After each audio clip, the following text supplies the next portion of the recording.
उन्हाळा स्पेशल थंडगार कैरीचं पन्ह ही रेसिपी पाहण्यासाठी आपण साहित्य आणि कृती आपण बघूया। चला तर नमस्कार, नयन कलाकृती या यूट्यूब चॅनल वरती आपलं सर्वांचं स्वागत आहे। आज आपण बघूया कैरीचं पन्ह कसं बनवायचं ते, आणि त्यासाठी बघा साहित्य काय काय लागणार आहे ते आपण पाहूया। त्यासाठी बघा मी इथे तोतापुरी कैरी घेतलेली आहे मीडियम आकाराची, आणि कैरी आपण घेते वेळी कशी आपण दाबून बघायची, एकदम नरम असता कामा नये, अशी कडक जरा कैरी बघून घ्यायची। आणि ही कैरी मी चांगली धुवून वगैरे कपड्याने चांगली स्वच्छ पुसून ठेवलेली आहे। त्यासाठी काय काय साहित्य लागते ते बघा। आपण गूळ घेतलाय 1 वाटी, जेवढा पल्प निघणार तेवढा आपण गूळ वापरणार आहे। मी सध्या 1 वाटी घेतलेला आहे। इथे बघा मी वेलची पावडर घेतली अर्धा चमचा मी मीठ घेतलेलं आहे, जिरा पावडर घेतलाय इथे मी अर्धा चमचा, आणि इथे हे काळं मीठ घेतलंय, ते पण मी चवीनुसार सगळं घेणार आहे। साहित्य तर एवढं घेतलंय पण मी चवीनुसार घेणार, पण वेलची मी तेवढीच वापरणार आहे। सर्वात प्रथम आपण या कैरीचा देठ कापून घेऊया, आणि पिलरच्या साहाय्याने आपण ह्याच्या साल अशी काढून घ्यायची बघा।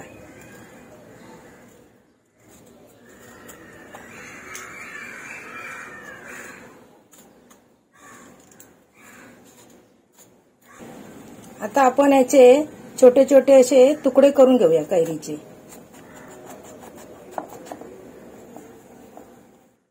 बघा कैरीची आपण ही कोय आहे ना ती टाकून द्यायची आहे, बाजूला करून ठेवायचे। आता आपण याचे छोटे छोटे असे तुकडे करायचे।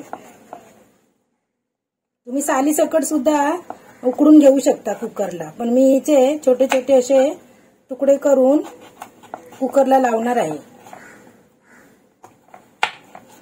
हे पायाचे तुकडे छोटे छोटे करून घेतले जाते, आम्ही पातेल्यात टाकून देते। हे बघा पातेल्यात घालून घेते मी।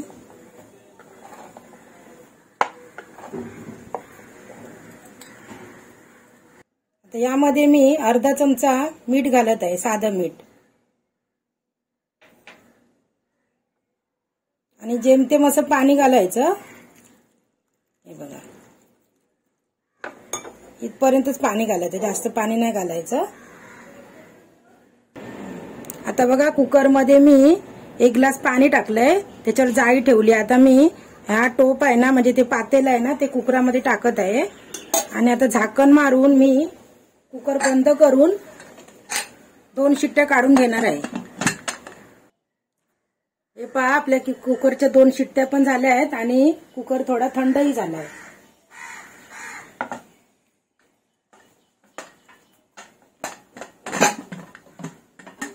उघडून बघूया आपण।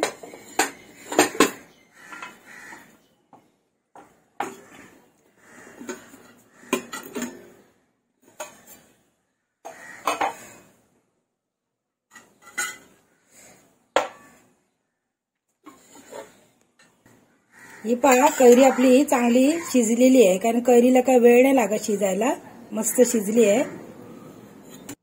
यामध्ये आपण गरम असतानाच असा गूळ टाकून घेऊया। बघा मी 1 वाटी गूळ घेतलेला आहे, तुम्हाला तुमच्या चवीनुसार गूळ घेऊ शकता, कारण ही तोतापुरी ही कैरी असल्यामुळे ती जास्त कशी आंबट नसते, त्यामुळे गुळाचं प्रमाण कमी जास्त असं होऊ शकतं। तुम्ही दुसरी कुठची कैरी वापरली असेल त्याच्यामुळे तुमचं गुळाचं प्रमाण कमी जास्त होऊ शकतं।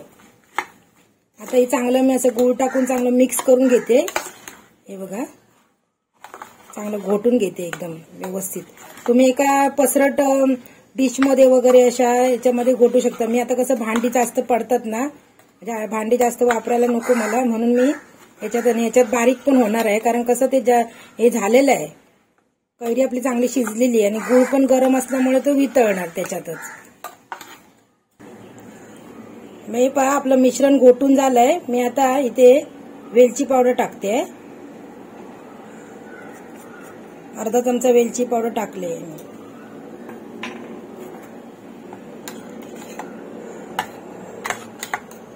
मिक्सर आपण हे एकजीव करून घ्यायचं आपण मिश्रण, बघू शकता तुम्ही। हे बघा आता हे मध्ये मध्ये असे काय ना काय असे गाठी दिसत आहेत ना, त्या मी अशा चाळणीने चांगल्या चाळून घेते। बघा इथे मी या टोपावरती चाळण ठेवली आहे, त्याने मी चांगलं असं चाळून घेते हा पल्प। थोडा थोडा असं घालून हे बघा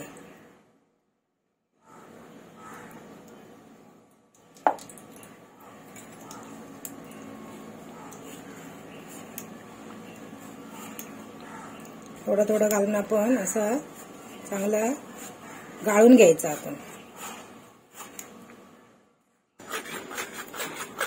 हे पहा आपला असा एवढा पल्प तयार झालेला आहे, बघू शकता तुम्ही। हे बघा गाळल्यानंतर एवढा आपला पल्प झालेला आहे।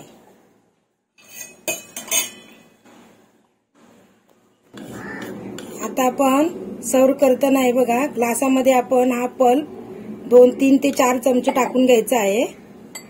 हे बघा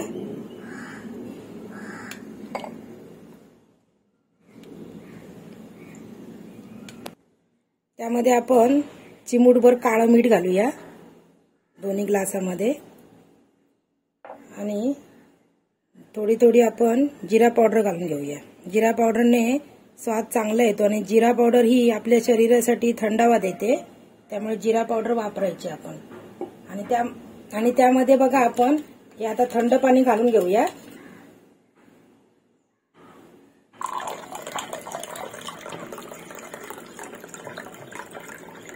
बर्फ पाहिजे असेल तुम्हाला तर बर्फ तुम्ही घालू शकता। मी थंड पाणी घातलंय, थोडा थोडा बर्फ तुम्ही पण घालू शकता।